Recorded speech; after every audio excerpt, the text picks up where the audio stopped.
Dagdag na rin ba o sinakop na rin ba ng mga nagva-viral na Google Gemini AI ang yung newsfeed sa Facebook o di kaya naman sa TikTok? Katulad nga ng mga post na ito kung saan makikita ang normal scenario minsan sa mga barangay na kwentuhan nga ng mga chismosa o kung tawagin ay marites.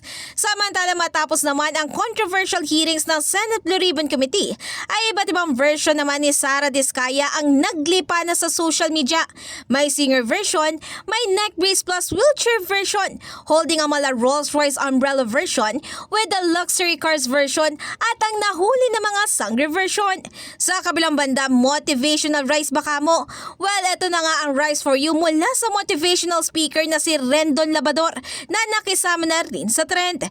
Hep hep hep, hindi pa rin nagtatapos dahil nakiuso na rin si Senador Robin Padilla at ito nga featuring his new cut.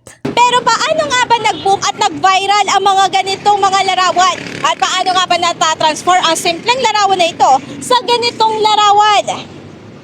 Minsan po hindi po nila kamukha, pero cute naman po. Mostly po yung mga nagpo-post po kasi parang na-emphasize po yung face nila na nagiging anime po minsan. So yun po, ang cute po lang po tignan. Ate, ba't napapasmile ka ate pag nakikita mo? Wala na. Ang cute ba tignan? Oo. Nakakaano siya, yung baga, parang nawawala yung mo, yung problema mo pag nakikita mo sila kasi nga ako di ba? Matapos nga na mag-trending ito sa social media ay dali-dali naman pinasuyo ni Ate Vanjie sa kanyang kaibigan na magawa ng ganito ang kanyang anak. Habang si Ate Jessa San Rafael naman ay hoping din na magawa ng kanyang baby. Maganda. Nakakainggan yung gayahin. Yung nakita ko yung mga family picture, tapos yung iba solo pictures, tapos yung iba baby. Gusto kong gayahin sana sa baby ko kasi hindi ko pa alam kung paano eh. Base sa mga posts sa social media, kailangan lang daw sundin ang mga steps na ito para ma-generate nga ang own na original pa na Maestro super extravagant creative na miniature type na Funko version of your picture. Sa kabilang banda, bagamat sa iba ay cuteness overload ang dala nito ay may iilan naman ang hindi natutuwa rito at nangangamba sa posibleng panganib na dala nito. Hindi, nakakornian na po ako masyado na po madami. Bakit corny kuya? Hindi, masyado na pong okay po sila gumawa. Okay lang po, medyo corny talaga na. Wala po parang Jejimon mag. Duda po ako sa AI Baka kasi makuha yung mga information, ma'am. Tapos Gawin sa spam scam. Sir, kayo po ba, aware po ba kayo dito sa Google Gemini na lumalabas po recently naging viral? Yes. Actually, nakagawa na rin ako. No? Ako kasi, medyo maingat din sa mga ganyan.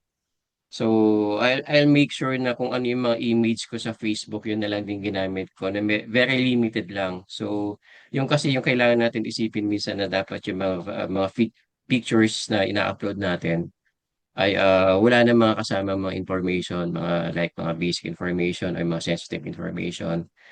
When we say basic information, ito yung mga pangalan natin, mga address. If we say sensitive information, kasama na dito yung mga medical records, financial records, and also yung mga business. So, nung ginawa ko yun, alam kong wala naman magiging threat doon sa i-upload kong image. Gemini kasi is under the management of Google. Medyo mataas naman yung security nila. Pero despite of that, dapat maingat pa din tayo kasi hindi natin masasabi in the future kasi mamaya biglang mapasok ng hacker yung database nila. Since pagka sinabi mo kasi mga AI na ganyan, meron kasi silang mga data collections eh. So you need to upload something, image. Yung iba nga minsan 2-3 pa kailangan para makuha mo yung output na gusto mo. Siguro ang advice ko lang naman is be mindful sa lahat ng gagawin kasi pwede kang magkaroon ng consequences in every steps or in every transactions that you make. Kasi, like for example, ikaw sa sarili mo na gumagamit ng AI, pwede magkamali ka ng pag-upload ng photos or something that can trigger yung mga threats. Well, exciting naman talaga ang pagsabay makasabay sa mga trending at maging viral sa social media. Pero dapat pa rin maging maingat sa pagbibigay nga ng mga impormasyon at maging mga larawan at paggamit ito sa mga AI. At baka kasi sa huli magsisi at magamit nga ito laban sa atin. In the heart of changing lives, ako si Brigada Ann Cortas ng 105.1 Brigada News FM Manila, the Mexican News Authority.